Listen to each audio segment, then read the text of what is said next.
All right, Susan, did you get a message that says we're recording? Yes, I did, and I clicked it off. Okay. So, good morning. Welcome to Meet Us in the Garden. Today's presentation is on choosing your tree and decorating with greens. Our presenters are Susan Cowling and Christy Webster, both Lake County Master Gardeners. We will not be interjecting questions while they're doing their presentation. I would ask you to put your questions in the chat box, and I will facilitate at the end of that. I will check the chat and ask the presenter, whoever you designated your question to, I will go ahead and ask them the question. We actually, it's a little different today. Decorating with Greens by Christy Webster is actually a demonstration. And so we did the little video magic, and she's going to have her presentation at the second half of this with Susan, and Susan will play her video. And then, but Christy is on the line and will be available to answer any questions with regarding her demonstrations that she did. So without further ado, I'm going to turn it over to Susan Cowling to begin our Meet Us in the Garden November version, and take it away, Susan. Thank you, Tom. Good morning, and as Tom said, welcome to the last Meet Us in the Garden for 2020. We are talking about choosing a Christmas tree and decorating with greens. If you've attended other talks in the series, I certainly hope you've enjoyed them as much as we have enjoyed sharing them with you. We've been working on our 2021 program, and if you logged on early enough, you saw the list of the topics scrolling in front of you. We have a great lineup of talks, and I will be sending out that list soon. We hope we'll be able to join us for some of them, and hopefully we'll be able to meet in person for at least some of those talks. Next year, we will be partnering with the Mentor Library. So if we Zoom, it'll be through them, not through us. So that's a bit of a change for next year. Now, even though the weather is a bit summery this weekend rather than wintry, and I did have some snow showers a week or so ago with snow lasting on the picnic table outside. So I guess it is time to start thinking about choosing Christmas trees and decorating with greens. After all, let's face it, the stores have been advertising Christmas since before Halloween. As Tom said, I am a master gardener in Lake County. I've been one since 2008. And Christy, who's joining me, has been a Lake County master gardener since 2006. So the first half of this program is selecting the right Christmas tree for you. So what are we going to cover? First, we're going to talk about live trees. Selecting them means paying attention to some really important characteristics if you really want them to last for you. And hopefully you're planning on planting them outside in the spring. So planning ahead is very important. And the care of the tree is especially important if it's going outside. Your cut trees, we're going to look at what you should be looking for in a tree, what characteristics. And we'll review 7 of the major types of trees. They're most of the ones that you'll find in Ohio. So live trees. Well, live trees can be either balled and burlapped, sometimes referred to as B&B, or they can be container grown. Hopefully you are planning on planting them out as a landscape tree after Christmas. And if you do plan ahead, you will have a living memory of that Christmas for many, many years. So by planning ahead, what kinds of things do you have to pay attention to? Well, first off, and most important, is you can't buy it now and hope that it'll still be viable in your house in time for Christmas. if you do buy it now, it's got to stay outside because it will only last 7 to 10 days in the house. You want to make sure that you pick a tree that will fit your site. Most live Christmas trees can reach heights of 40 to 60 feet. So don't think it's going to stay that little 2 to 3 foot height forever. You want to select a site that will accommodate the mature tree, not the little one. And you want to select a species that is well suited to growing in your area in terms of the soil you have, in terms of sun, and other considerations. Now, here are a couple of examples of live trees. The one on the left was actually mine, and it is, at that picture, it was 35 years old. And as you can see, I planted it in a place where it had lots of room to grow. The one on the right, however, which is about 25 years old, was planted much too close to the house. It almost looks like it's about to consume that poor little house. So be careful where you plant it because it will grow up and it will reach out and up. In selecting a healthy tree, you should start early because you're going to get the best selection. If you wait until the very end of the buying season, what's left over is the ones that nobody else wanted. So get them early, and then you'll store your tree in your yard until it's ready to bring inside. You'll keep it moist, and it would be good to cover the root ball with mulch to keep the roots warm. Look for trees that have very healthy, well-colored needles. You shouldn't have a lot of needle drop. You shouldn't have any withered leaves or needles. So make sure you check it out and make sure it's nice and healthy. Planning ahead, when you think about bald and burlapped trees, they're very, very heavy. The roots need to be kept moist, and that, of course, adds to the weight. So when you're thinking about the size you want, make sure you can handle that weight, or whoever's going to moving it around can handle that weight. And that's so you don't damage yourself and you don't damage the tree.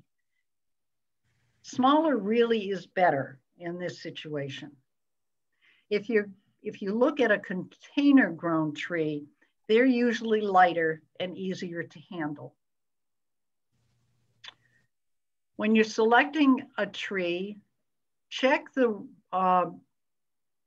root situation in container grown trees.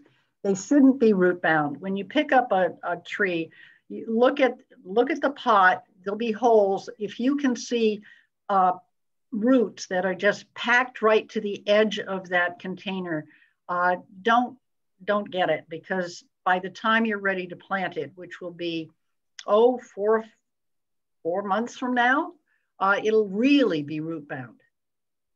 For a bald and burlap tree, the root ball should be firm. Make sure that it hasn't already been broken up, because that means the roots are not being protected. You want to avoid injuring the root system, and 2 ways to make sure you don't is don't carry the tree by its trunk. You might actually lose it and drop it on its root ball. And don't, as I said, don't drop it on its root ball, because that will break up the dirt and it will expose the roots. You've chosen a healthy tree. You want to keep it that way. All right, let's move on to cutting Christmas trees, or cut Christmas trees. You can find those in a variety of places.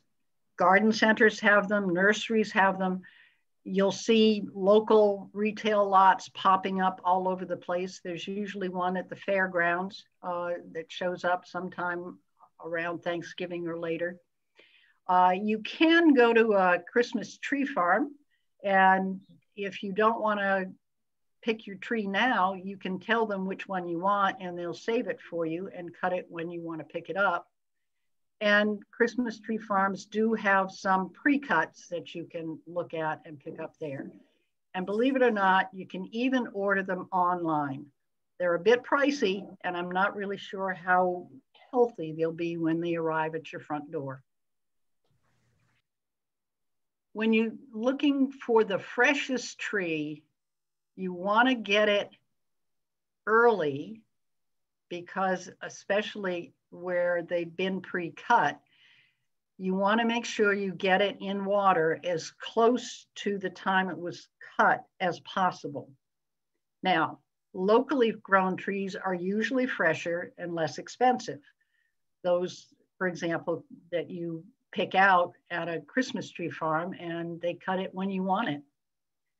If you go to a place where they are already pre-cut, make sure that the trunk doesn't have any splits. That would indicate that it was cut a long time ago and the trunk has dried out, and therefore it will not be able to take up water to supply the branches and the needles. You want to avoid trees that look wilted. That's kind of a duh, but make sure you check that out and select a tree that is healthy and green. Okay, you've spotted the absolute perfect tree for your house. You really want it. Do you buy it right then? No. First, you want to make sure that it is in fact fresh. So run your hand along a branch. The needles should be fresh and flexible. They should not come off in your hand. Now, pick that little tree up, or big tree, and bump the trunk on the ground. If green needles fall off that tree, walk away. It's not fresh. Now, some brown needles should in fact fall off, but if a lot fall off, then choose another tree, because that means that the needles are not getting the water that they need to stay fresh, and so they just continue to brown out and drop off. Other considerations, well, believe it or not, the first one is one that some folks just don't consider, and so they have to keep cutting the tree down. Measure it. Measure how high your ceiling is. If you've got a short ceiling height, like 8 feet, then you need a 7-foot tree. If you've got very high ceilings, then you can go with a much larger one. But make sure the one you select is about a foot shorter than your ceiling height. The base of the trunk should be straight. You don't want one of those wonky ones that you try and put it in the stand and it just goes leaning to the left all the time. The base should have about 6 to 8 inches without branches so that you can put it in a tree stand. Now, if the tree you pick has a bunch of branches close to the ground, leave them. Don't tell the guy to cut them off, because Chrissy's going to show you how you can use them in the portion of her talk, Decorating with Greens.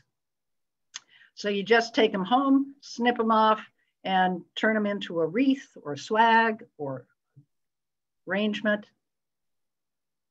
When you are about ready to leave with your tree, make sure the supplier takes a fresh cut from the bottom, from the trunk, about an inch. And as soon as you get it home, put it in water as soon as possible. You want to make sure that the moisture in the tree remains in the tree. Otherwise, you're going to have a divil of a time cleaning up at the end of the season, because all the needles will be on your carpet, not on the tree.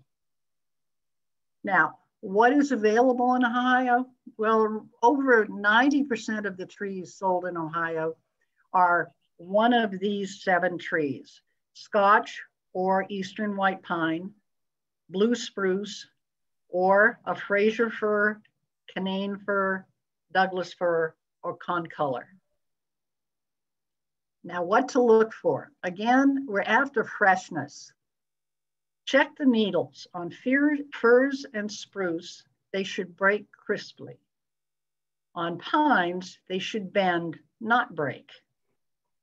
Now, there should be no discoloration or needle drop, or at least very little. And check the bark. It should be smooth. If it's not, then it's probably a very old tree in terms of when it was cut. Some things that you might be considering based on just the aesthetics of your tree is needle retention. Some trees keep their needles better than others. The fragrance. Maybe you want a very aromatic tree. Maybe that doesn't matter to you. What about the color? Do you prefer the bluish greens or the yellowish greens or the pure greens? And also think about the ease of decorating. We all decorate in different ways. And so different trees are going to match our particular way of decorating than another tree. And that has to do with the needles, whether they're stiff or like pines, not terribly stiff. The density of the branches, although that varies not by tree type, but by particular where they were grown and how they were trimmed. And branch strength. Some are going to take those really, really heavy ornaments, and some are going to just take the little bitty light ones. And so that's something you want to take into account. Here are the 7 trees. The Scotch pine. You can see if the full tree on the top of the slide, and then a picture of the type of needle that it has on the bottom. This was popular in the past. Its popularity is waning a bit now. Its needle retention is very, very good, but it doesn't have much of a fragrance. The color is going to be that dark to medium green, and the needles are going to be somewhat stiff and a bit twisted. As I said about density, it depends on the particular tree, not the type. So if you want one that gives you lots of room for hanging ornaments, look for one that's more open. These branches are firm, so they're going to hold heavy ornaments without a problem. Your eastern white pine is the second most popular tree, although it may be hard to find. It has very good to excellent needle retention and is quite fragrant. The color, however, you can see in the bottom picture, is a yellowish green and to blue green, which is the one on the top.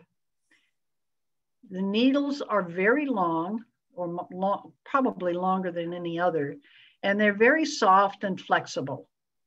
Again, the density is going to depend on the particular tree. So if you want one that gives you lots of spaces for ornaments, you want an open one.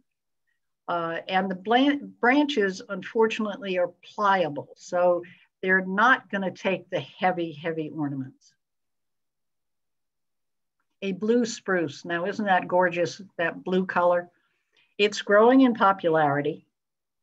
If you are very judicious about keeping your tree wet, needle retention will be good. And as a matter of fact, all of your trees, cut trees, should always have water surrounding their trunks. It's got a lovely aroma, and it can be either the blue-green, which you see on the top, or a silvery white, which is sort of what you're seeing on the bottom. The needles are quite sharp and stiff. And again, the density of branches varies. This particular tree is not typically sheared when it's being grown by the tree farm. The branches are heavy, so they will withstand even the heaviest of ornaments. A Fraser fir as its popularity is increasing dramatically, it's considered the Cadillac of Christmas trees. Probably because needle retention is excellent and it's very aromatic, in fact, probably the most aromatic. The colors tend to be light green on the top and, green on the top and light green underneath. You can see an example of the needles on the bottom of the slide.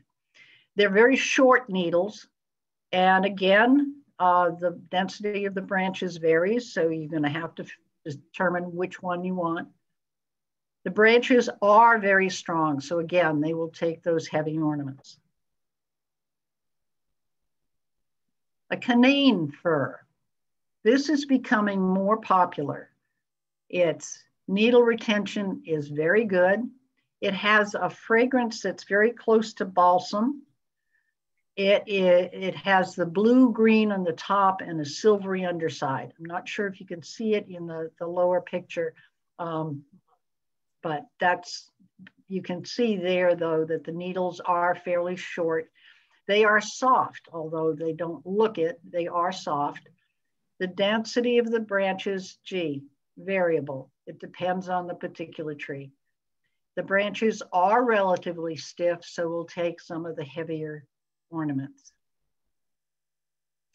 A Douglas fir is again a very popular one.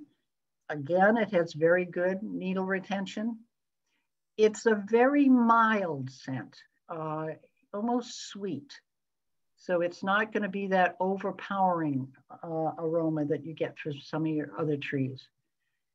The color is going to vary from green to a blue-green, not quite as blue as a spruce, blue spruce, but bluish green. They're soft needles, very short, or shorter than the pines. Density of branches, in this case, they're almost always full. Now the branch is soft and pliable, so you can't hang the really heavy ornaments on it. And it's not a true fir. Now here's a newcomer. It's concolor fir. It's also known as white fir. It has very good needle retention and it has a really pleasing sweet scent. Not overpowering, but a very pleasant scent.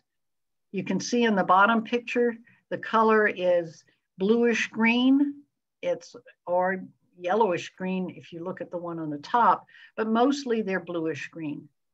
The needles tend to be pointed or notched at the top. The density of branches is loose. So you'll be able to scoot some extra ornaments inside the tree. The branches, however, are pliable, so they can't handle really heavy ones on the ends of the branches. Now, if you are interested in going to a tree farm, there are some near you. And these websites, they're included on your handout, will find them for you. Just put in your zip code and they'll show you what's available around you.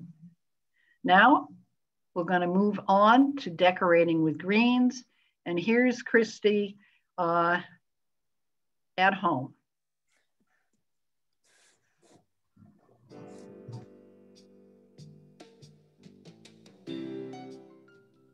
Good morning. I'm Christy Webster and welcome to my garage. I'm so sorry we're not able to meet together in person, but I hope that we will be able to share some tips and tricks in putting our holiday greens together. Let's get started. You will only need a few supplies. Many of these you may even have at home already, and all of them are easily available at area craft stores. First thing is paddle wire. Paddle wire comes in different colors and it comes in different thicknesses. The thickness is the gauge. I like to use 24 or 26 when I'm making a wreath or a swag. Pipe cleaners, I bet you have some around the house somewhere. I like to use pipe cleaners when I'm attaching a wreath or a swag outside in the cold and it really saves on my fingers. I also use it when I'm making a bow. And I should mention a good pair of clippers and a good pair of scissors. Ribbon for making bows. My goodness, ribbon comes in all different kinds of patterns now, and most of it comes with a wired edge, so making a bow is so much easier.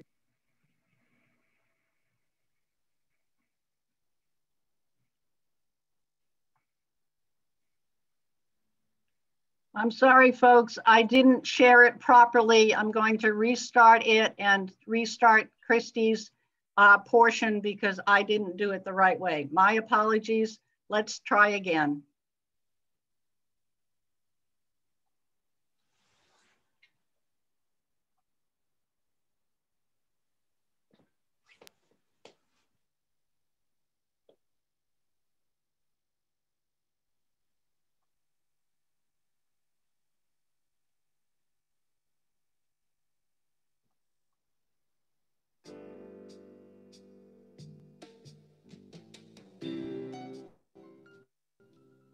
Good morning. I'm Christy Webster and welcome to my garage. I'm so sorry we're not able to meet together in person, but I hope that we will be able to share some tips and tricks in putting our holiday greens together. Let's get started. You will only need a few supplies. Many of these you may even have at home already, and all of them are easily available at area craft stores.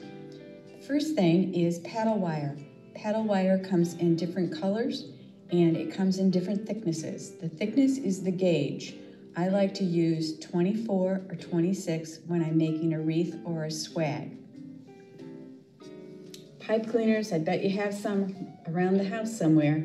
I like to use pipe cleaners when I'm attaching a wreath or a swag outside in the cold, and it really saves on my fingers. I also use it when I'm making a bow. And I should mention a good pair of clippers and a good pair of scissors.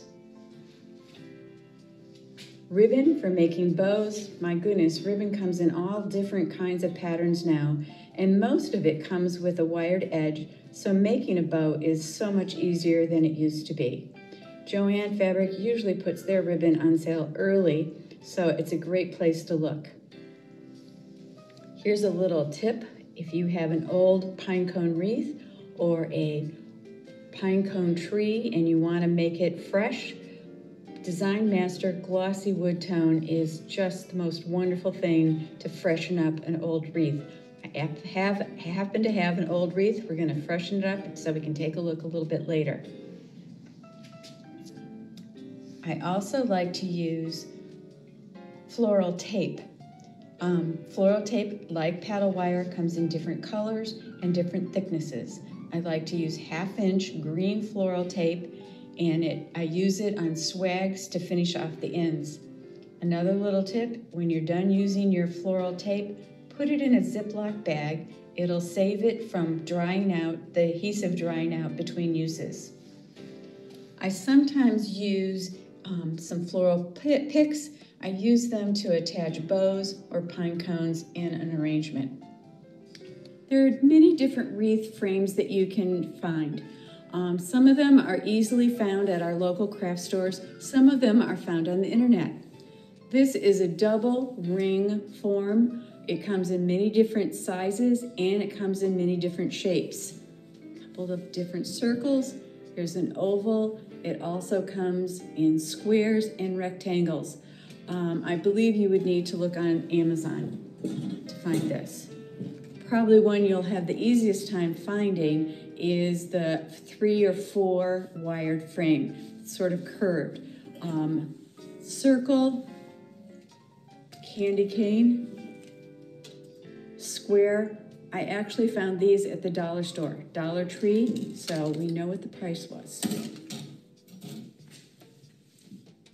Another option is using a hanger to make whatever shape you want. You can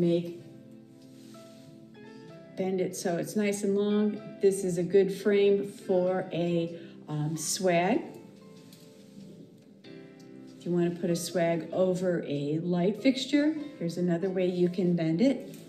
Or you can bend it into a circle and The nice thing is they already have their hooks attached, so they're easy to put out.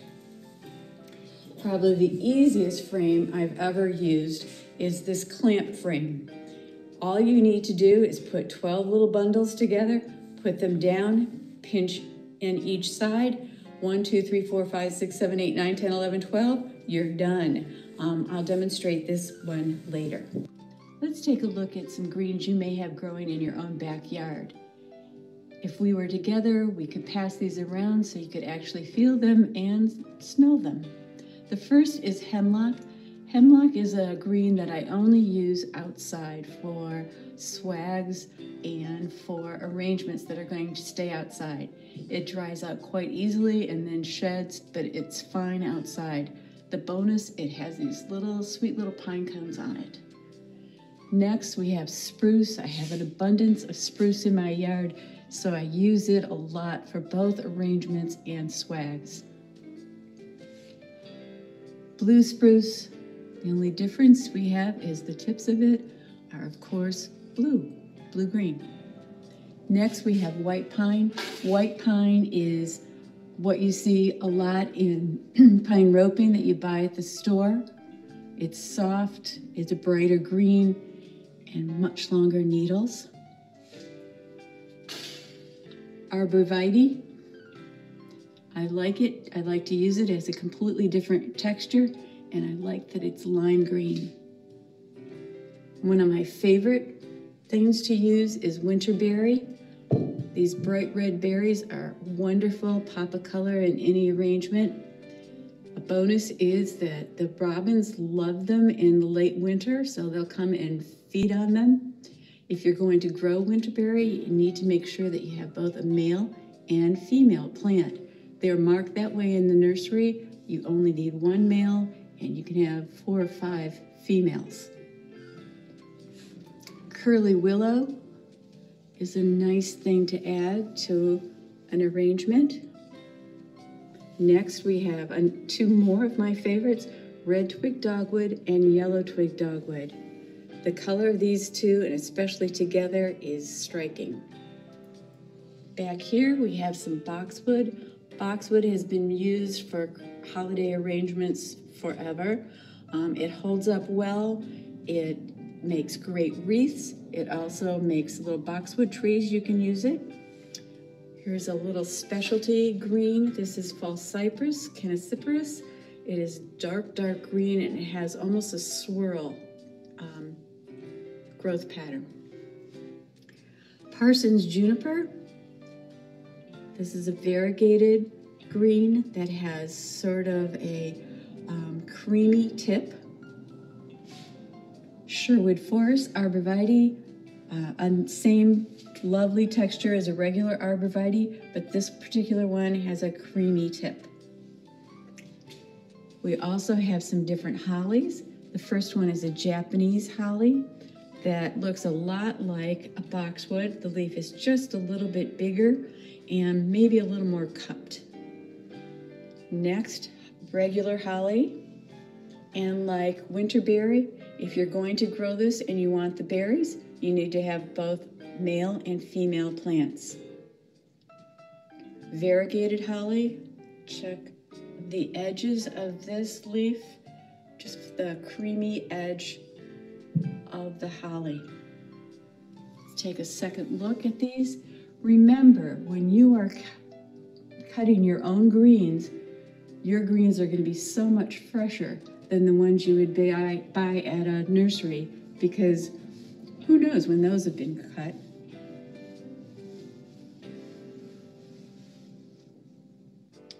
For our first demonstration, let's make a wreath.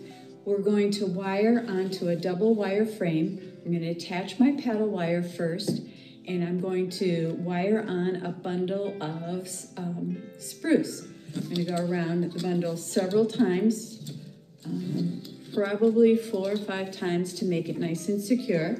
I like to vary my greens as I'm putting them on. So the next bundle I'm going to put on is a juniper. Again, going around 4 or 5 times. You're going to be able to tell it. Does it feel nice and secure? having your bundles made ahead of time so that you just have to pick them up and go to the next bundle. Here we have another bundle of spruce. The other tip I would give you is be generous with your bundles. You don't want your wreath to look skimpy. I'm going to stop here and put this wreath down and show you a finished wreath that was made from the Canaine and the lime green Arborvitae. I've also added some pine cones. With the pine cones, I used, there it is, a pipe cleaner to attach it and then wired on to the wreath. I might also want to add a bow.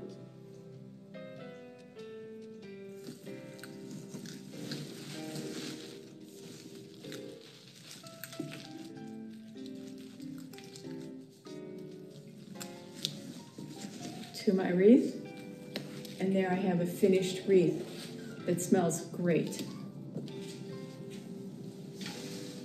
The next thing we're going to demonstrate is a swag. I tend to make lots of swags because they are just so versatile and I can use them all different places, on fence posts, on a lamp post, on my mailbox, on my front door. There's lots of ways to use a swag.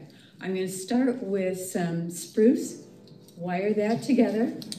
Again, I'm not going to cut the wire in between layering on the different types of greens. Get that nice and secure. My next layer I'm going to put on, and again, I also have everything pre-cut right here ready to go, so I'm not fumbling around trying to figure out what I'm going to do next. I'm going to put on some holly.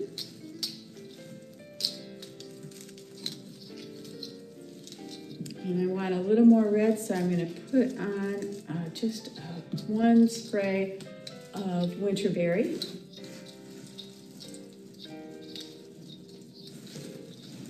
And I like to have different colors and different textures.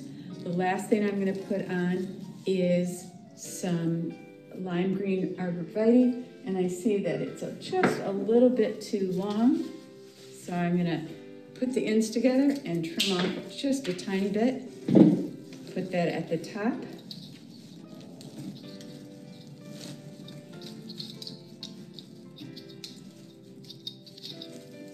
Wire it together nice and tight. Spread the Arborvitae out. Again, you'll be able to tell when it feels nice and secure how many times around that you need to go.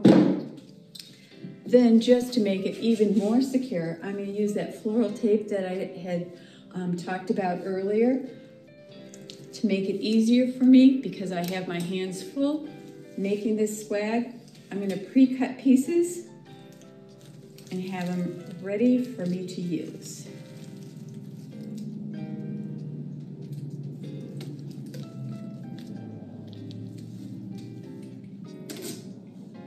Unlike the wire, these can be individual pieces that I'm putting on.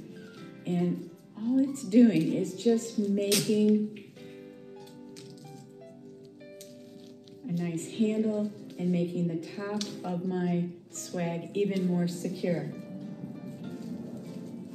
If I need to, these ends at the top, if I want them nice and even, I can go back and cut them. The only other thing I think I will do is add a bow.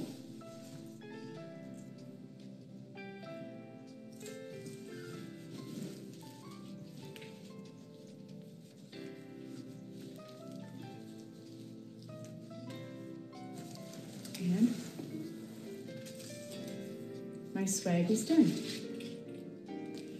I can put this, as I mentioned, on a fence post, on my front door, all different ways I can use a swag. For our next demonstration, if you haven't already dumped all of your summer containers, if you want to go ahead and take the annuals out and leave the soil in, you can take your container and make it into a winter container. This one has soil in the bottom. I'm not going to use any sort of oasis or styrofoam. And I'm just going to fill it with all kinds of greens. Remember, when you're using annuals in the summer and making an arrangement in a container, they always say to make a thrill, a fill, and a spill. Use that same idea for a winter container. I've noticed a lot of places that are now outdoor shopping areas like Pinecrest or Eaton, Crocker Park, or what's the other one, Legacy. They have winter containers out well into January and February.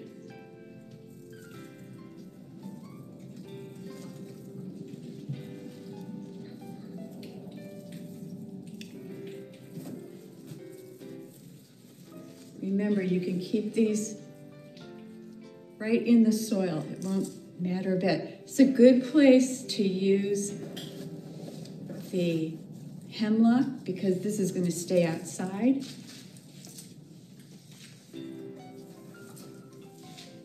It'll stay green for a very, very long time.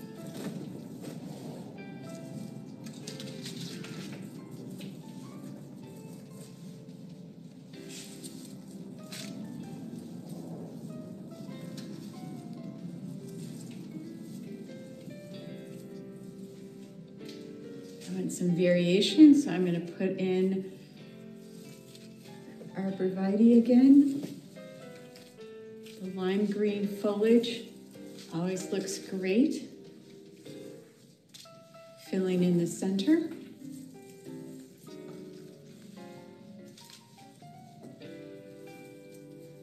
And the reason I put it in a bucket is because this particular container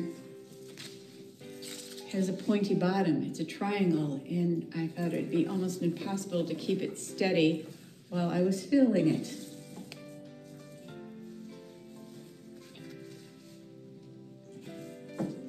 So now I've used 3 kinds of green. I probably could use a little bit more in there, but I'm going to add some Winterberry on each side in the center.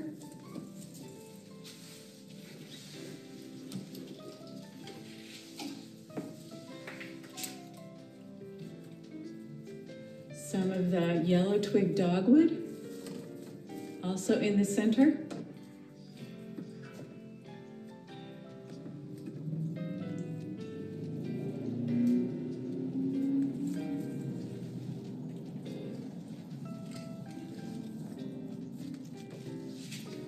Remember to turn your container so you can see it from all sides to make sure it's really nice and full.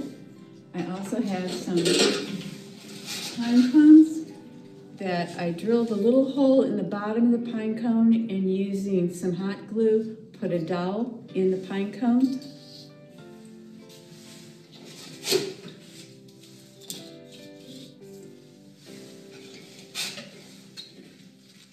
Add those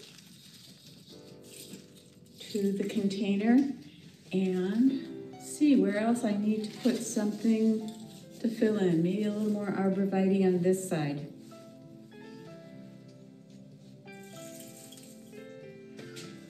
Remember, this container is going to stay out all winter. Grab that bucket, and you can see the finished container. Remember, sometimes you need to think about where you look out in the winter. You know, do you look out your kitchen window?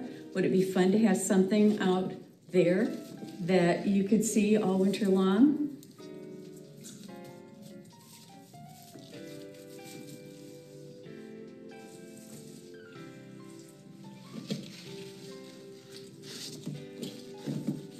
Just turn it around. Put it outside, forget it, you don't have to water it, it'll be fine. Enjoy it all winter. One of the things a lot of people have trouble making is a bow. And again, with the ribbon that we buy today with a wire edge, it's more simple than ever. Basically, you're pinching and twisting. So if you take your piece of ribbon, and for a nice big bow, you're going to need between 3 and 5 yards. You're pinching it with your non-dominant hand, so my left hand. I'm doing a half a twist and pinching it. I'm always doing a half a turn, making my loops, and I want to make my loops about the same size, going from left to right. And it is totally up to you how many loops you put on. It could be 3 loops on each side, but an even number on each side, not 2 on one side and 1 on the other side. If you put 2 on each side, that's great. You know, if you put 5 loops on each side, it's going to make a pretty nice big bow. 3. I realize my ribbon matches my vest. Didn't think about that earlier today. Okay, 4 on each side. I think I'll go ahead with the 5 on each side.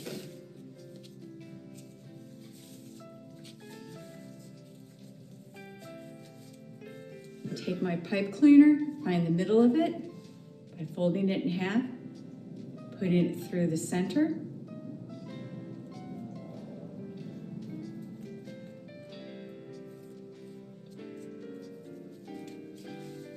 Bringing it around back and twisting. I never cut off the ribbon until I have the bow made. I don't want to run out of ribbon. After that, I'm going to fluff up each side, and my bow is ready to use. Some people ask how to store bows. I've done a whole bunch of different things. Sometimes I take a lot of trouble, or I used to, I don't anymore. Take a lot of trouble to take a piece of tissue paper and stuff inside each loop.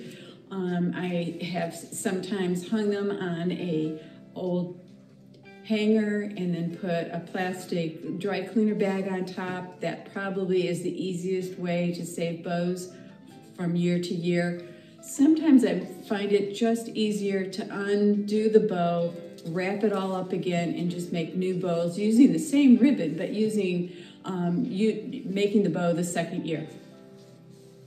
Ribbon that you use outside will last probably 2 seasons, probably not much more than that.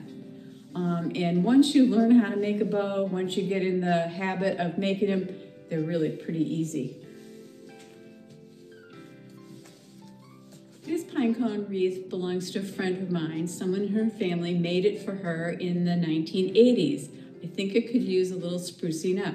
So we're going to try that glossy wood tone. I always use a spray box when I'm spray painting, so the spray paint doesn't go everywhere. So I'm going to put the wreath down inside the spray box and give it a spray. I'm only going to do a little bit because we are inside of a garage.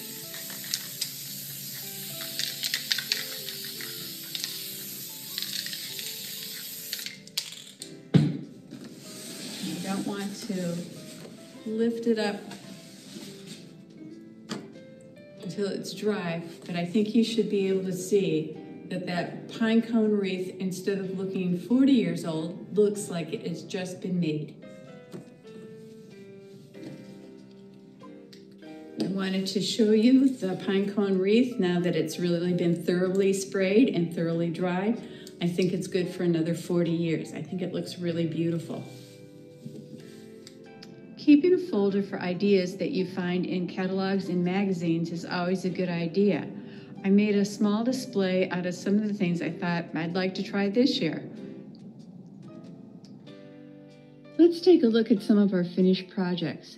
Here I've added our swags that we made onto an old pair of skis, a sled, even a snowshoe. We have our wreath and our container. all ready to put out and enjoy throughout the holiday season. Thank you for joining us today. Sorry we couldn't be together in person, but have a happy holiday season.